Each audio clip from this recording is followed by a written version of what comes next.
Hi, this is Jeffrey Rhodes from experimentalhomesteader.com, and we've decided that we're going to cure some bacon. And so we went to the store, we bought this kit. This is one of the simple kits that they have.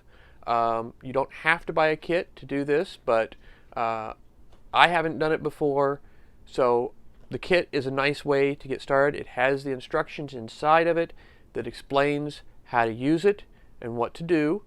On the outside of it, it did mention the recommendation for it was a Boston butt roast, which is what we bought.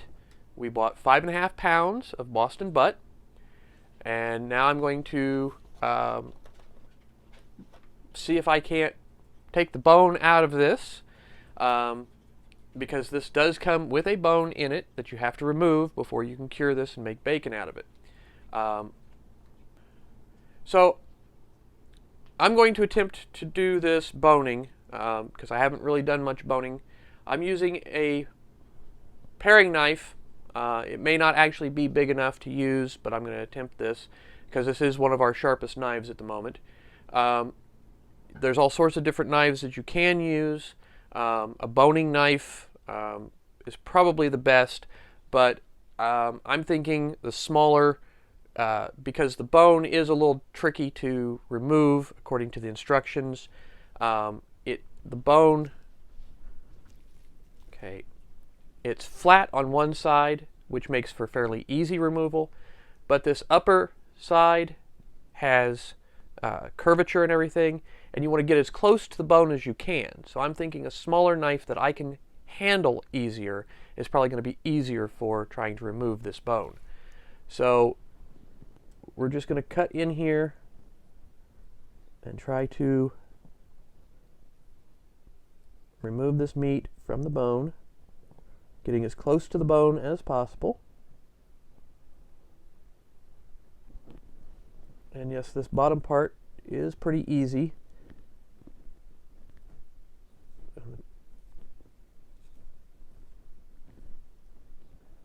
Okay.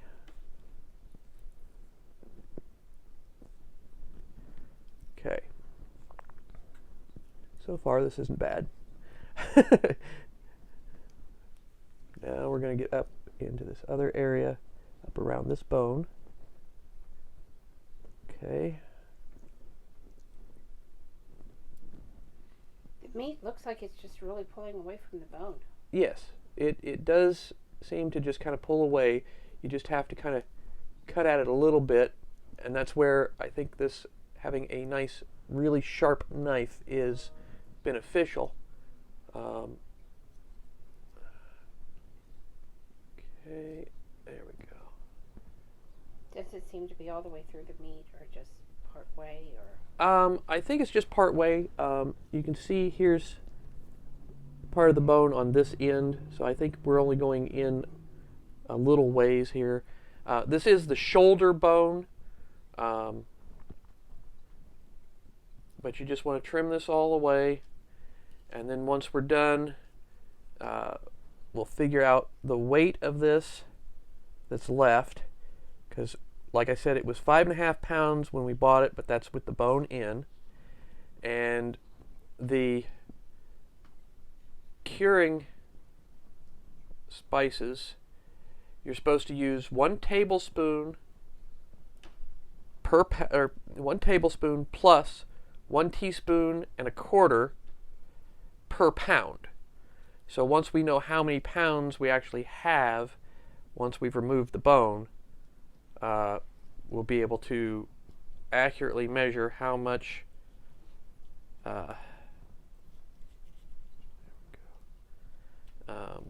cure we actually need.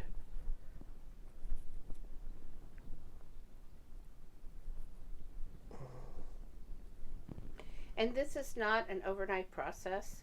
I have cured meat before, and this is a very lengthy process. It actually has to set for 10 days in the refrigerator. Yeah. You put it, you rub the seasoning on, you put it in the refrigerator for 5 days, you turn it over after 5 days, and then you let it sit for another 5 days before you actually have to take it out and try and smoke it and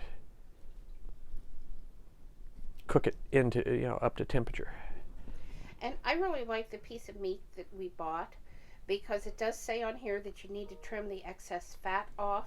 Yes. And I don't think this piece has a lot of fat to it. Not a lot. There's a little bit up Yeah. here that we're gonna want to try and trim off a little bit, but it's not bad. It's actually pretty Yes. pretty lean. It looks like. Yes. Okay, so And you can buy, if you know what you're doing or you don't want to deal with a kit, you can buy the curing salt and use your own seasonings. I have certainly done that, but this time Jeffrey has never cured meat, and we wanted to see how easy it was for someone out there that has never done this to be able to do this. right. One of the advantages of doing this is it saves you some money. Yes. You figured what, $1.99 a pound when we got done? Something like that. Yeah. Yeah. It'll be right about $2 a pound, I think, based on the cost of the meat and the package of cure. Which, I mean, the cure package was pretty cheap. The fact that it's actually designed for curing 25 pounds of meat. So we bought 5 pounds worth of meat, so, we can use this 5 times. So, Yeah. And it does have the breakdown directions inside by pound, which is something that I really like and something that you're going to want to look for if you buy a kit. Because very seldom, unless you have a deer or an actual full-sized animal, you're not going to use all the cure at one time. right. And when we're done, I will be putting this cure inside of a canning jar and sealing it up, and probably putting some food-grade silica gel packets in there to keep it from caking up. I mean, normally that's not a problem. I've had some cures for a while, and there has not been an issue. But for safety reasons, just to make sure it doesn't draw moisture and it doesn't go bad until we use it up.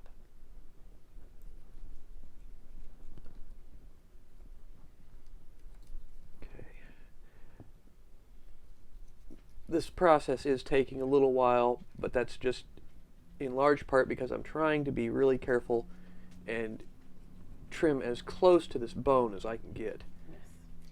And the bone is not going to be wasted. I'm going to put the bone in the freezer, in a freezer bag, and mark it pork. And I will be adding to it, and I will be making some pork bone broth. So every part of this piece of meat is going to go to something that's going to provide food for us. There we go. Oh wow, that's the bone. Yep, that's the bone. And you got it out with a paring knife, so that's good to know because not everybody has a butchering kit. Right. That's because I looked at our knives, and I mean we had a nice set of just kitchen, the your standard, butcher knife and everything. And we do have a set of actual butchering knives. Right. And but I thought, this was a fairly new paring knife. It's extra sharp, and that's what I was looking for, was something that was really very sharp so that I could really just kind of get in there. So there's the bone. And get this out. And okay, I lost a little bit of meat here. But that'll be fine for the bone broth, I Yeah. think. Yeah. So there's a little excess on here, but that's pretty close.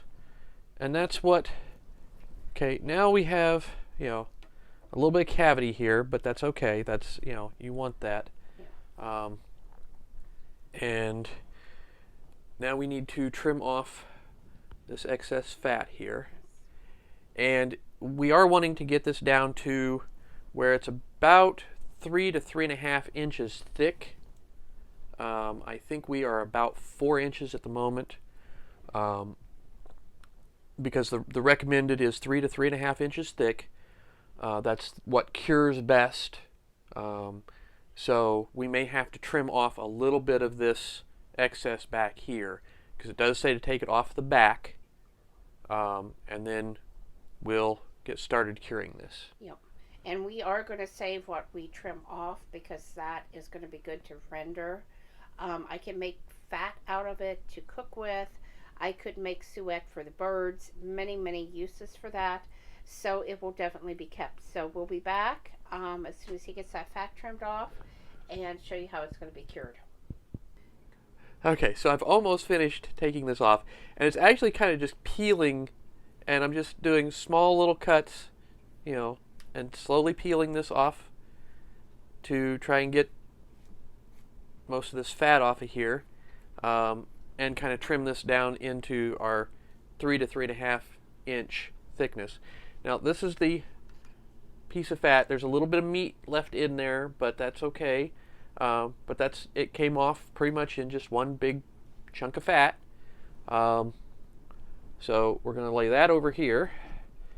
That looks very nice. And now we have our chunk of meat. Could probably trim off a little bit more of that fat, get it down a little thinner, but bacon generally has a little bit of fat to it, so I think that'll be acceptable. Let's see what this other side looks like. Okay, not bad there. A little marbling, so that's good. Okay, so now we're going to put this in a scale. We're actually going to use a scale with a bowl. We're going to put this in so as to measure how much meat we actually now have. We are using parchment paper in here since we are talking raw meat, just so to make easier cleanup. Okay, so we've got 4 pounds, 9.9 ounces. So we are just a hair over 4.5 pounds. Okay, so this was a little over 4.5 pounds of meat. Sticking to parchment paper. Okay, there we go. Okay, so we measured it out. It's actually 1 tablespoon plus 1 1/4 teaspoon per pound. So we have 5 tablespoons, or sorry, 4.5 tablespoons, okay, because we have 4.5 pounds, plus we have 5 teaspoons, plus we did a 1/2 teaspoon and a 1/4 teaspoon, because it should have been 5/8, but we went with a little extra seasoning, that way we, rather than a little under. So we measured it out. This is all of our cure that we're using. And I'm going to set the knife back there. Okay, now what you want to do, you have to rub this on, and you'll want to make sure that you rub inside the cavity that you made and get lots of it inside this cavity. So I'm going to go ahead and get started just rubbing this on. And then you will want to put it into a non-metallic pan and put it in your refrigerator for the 5 days. Flip it over and put it back for another 5 days. So 10 days of curing. I'm just going to rub this in real good. Yes, and don't forget the sides and the ends when you're doing this. Yes. You need every piece of meat covered. Yes. And any excess you want to just add in, just put it on top or wherever you want to put it, but just put it in there and keep it with the meat so that, you've got all the cure in there, all of it that you want.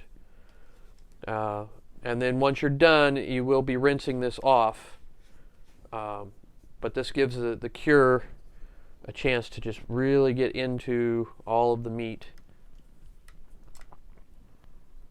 Okay. It's a little awkward in some ways, but that's okay. And the directions actually say to massage this into the meat. So you really want to be sure you've got all your meat covered. Okay.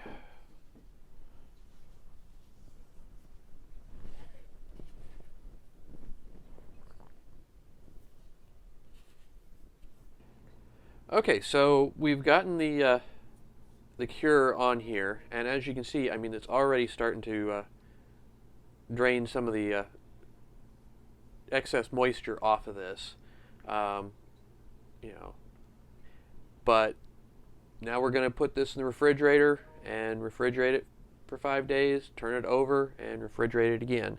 Um, and so we're basically done, I think, and my hands are a mess, but that's okay. Uh, so we'll see you again as we finish this up. Okay, one thing we did forget to mention, you do need to cover this with plastic wrap before you put it in the refrigerator. And so I'm just trying to position this plastic wrap on here so that we can get a nice... I'm really seeing a lot of liquid already come out of that.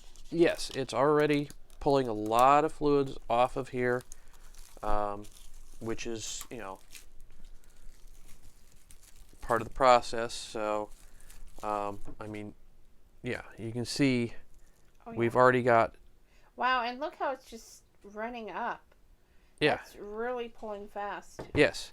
Yes. And you will, you know, when this is done, you'll just pour off any excess liquids, and then you'll rinse this off, rinse off any excess cure, and then set it aside to slice up and make actual bacon. And smoke. You have to smoke and it. smoke it. Yeah. Yes. But you'll drain off the liquids and clean off the cure, then smoke it and heat it up and cook it and get it ready. And it did say that this bacon, when you slice it, if you thinly slice it, it will cook at twice the rate of your regular bacon that you buy in the store. So this is something that you can actually slice thicker and still cook in the same amount of time. So I'm looking forward to having some thicker sliced bacon. They mentioned actually doing bacon steaks. Oh, that sounds delicious. Yeah, I read that and I'm going, oh, my mouth started watering immediately. So we'll be back in 10 days. Well, it won't be that long for you guys, but it'll be 10 days for us. And we will show you the final process and maybe even do a bacon taste testing on camera. Yum. Bacon. Hi, this is Jeffrey Rhodes again. It has been 5 days, and we are going to turn our curing bacon over, and then we're going to put it back in the refrigerator for another 5 days. So I'm just going to pull this plastic off of here for the moment. And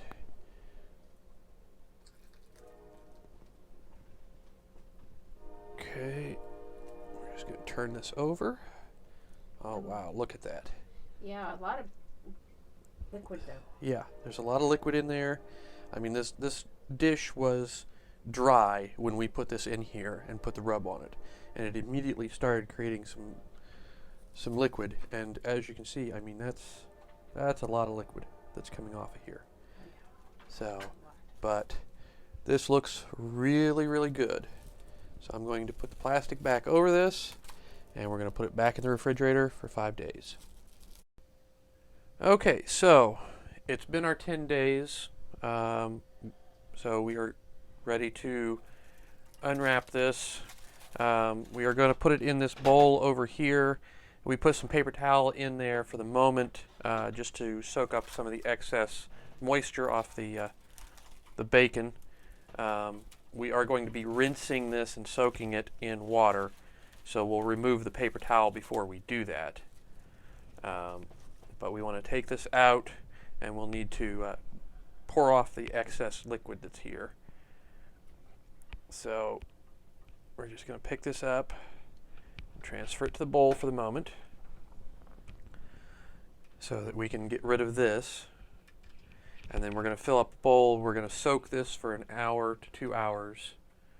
Then we'll pour off the water, rinse it with fresh water, and then we'll start the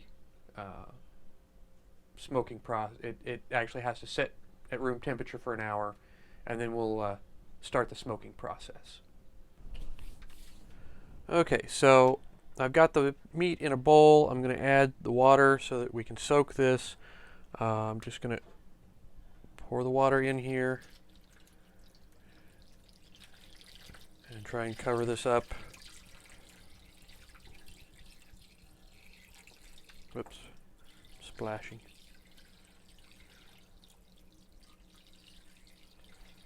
Okay. Okay, so there's the water. I'm going to push this down just a little bit. Okay. That way it's fully covered so that it will hopefully soak off the excess cure that was on there. We will want to, when we rinse this back off again, make sure that we're rinsing the cavity thoroughly, because that's where you're going to have some excess that's built up and may not rinse off real well. So we'll make sure that we rinse that thoroughly before we get to the smoking process. Okay, now I'm going to go ahead and cover the top of this bowl with some saran wrap. I think I'll have to do 2 pieces across the top here. And then we will put this back. Okay. Technical difficulties.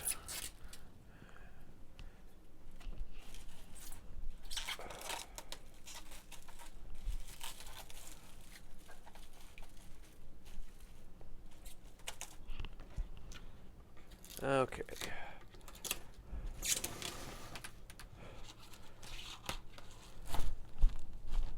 It's not your mother's saran wrap. Oh, come on. I don't normally have that much trouble just peeling off a piece of saran wrap. Oh.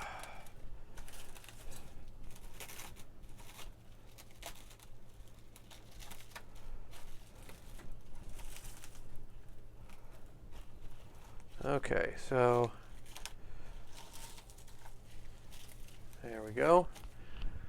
Now that's covered, and now we can put it back in the refrigerator for a couple of hours and let this soak. Okay, so I'm going to take the plastic off. We have had this soaking for about 2 hours. And we are going to drain this off. We're going to rinse it with fresh water. You're using cold water, right? Yes, I'm using cold water. Okay.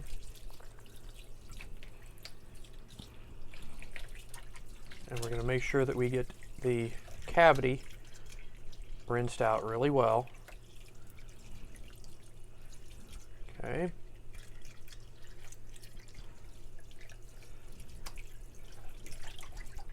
Okay. Now, I'm going to go ahead and drain this off again and rinse it one more time. Okay.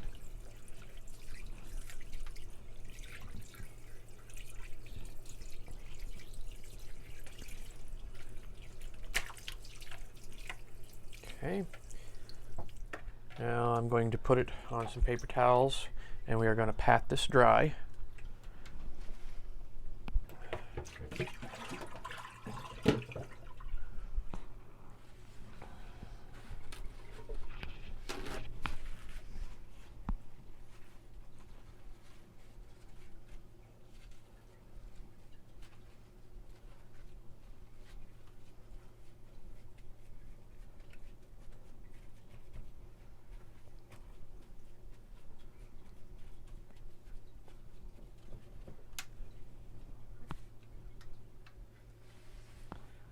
And then we will be leaving this set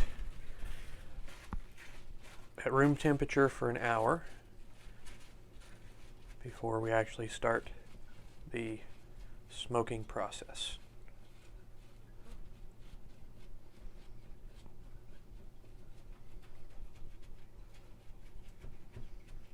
I think that's dry. Okay.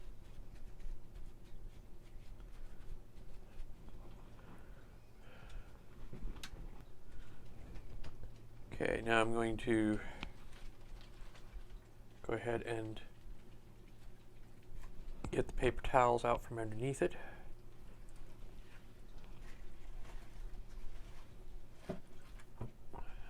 Okay.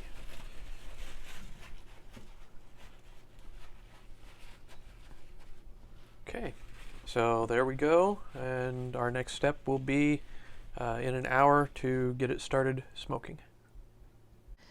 Okay, so I have my oven set to 170. It will not go down to the 150 recommended temperature. So I'm just going as low as I possibly can. I have my piece of meat that has been sitting here just about an hour. I'm going to give it a few more minutes, and then I'm going to be popping it in my oven, and I'm going to be cooking it for 45 minutes on the temperature of 170. I am not going to use any smoke during this time. I am just cooking it. Okay, when the 45 minutes is done, I'm going to add smoke. We're going to use apple wood chips, and we're going to smoke this with apple wood. And I'm going to increase the temperature to 200 degrees and start the smoke. I will smoke it until the internal temperature of the bacon reaches 140 degrees Fahrenheit. So all of my temperatures are in Fahrenheit for those of you that are wondering.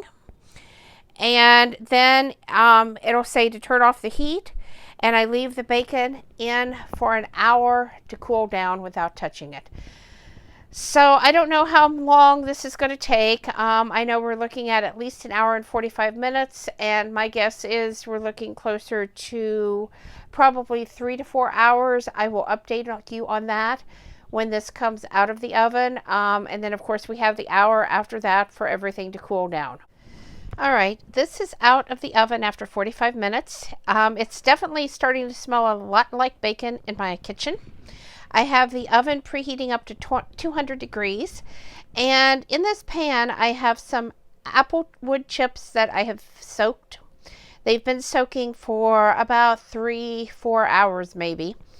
And what I'm going to do is I'm going to take that piece of foil, I'm going to cover this pan, I'm going to poke some holes in it, and then I'm going to put it in the bottom rack of the oven with the bacon on the middle rack.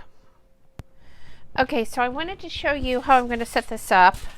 I'm going to take this piece of aluminum foil, and I'm going to put it pretty tight around this pan, because then what I'm going to do is I'm going to take some scissors. Any sharp object would work, but I'm going to put some small holes in the top of this foil. This is going to allow me to contain the area that my smoke is going into. Instead of it seeping out the sides, it's going to come straight up the top. Okay, so it'll look sort of like that. And then I'm going to set this, like I said, on the bottom rack of my oven. I'm going to set this on the middle rack, and we're going to smoke it until it reaches an internal temperature of 140 degrees. Okay, so this is how I have everything set up. On the bottom is the wood chips. On the top is the piece of pork. I am going to insert a meat thermometer into this. However, at the moment, my batteries were dead, so I've got to charge that. But again, I will cook this at 200 degrees, or smoke it at 200 degrees, I'm sorry, until the internal temperature hits 140 degrees Fahrenheit. Okay, so the bacon is done. It has set for another hour to rest in the oven, and I have just pulled it out. This is what it looks like at this point. So the very last step is to slice the bacon up. I've sliced 2 pieces so far, one small one and one larger one. And then we're going to package it and in about 1 pound packages and put it in the freezer so we have it to eat. Pretty easy. Really like the way it turned out, and I encourage you to give this a try at home. Thanks for watching, guys. Have a great night.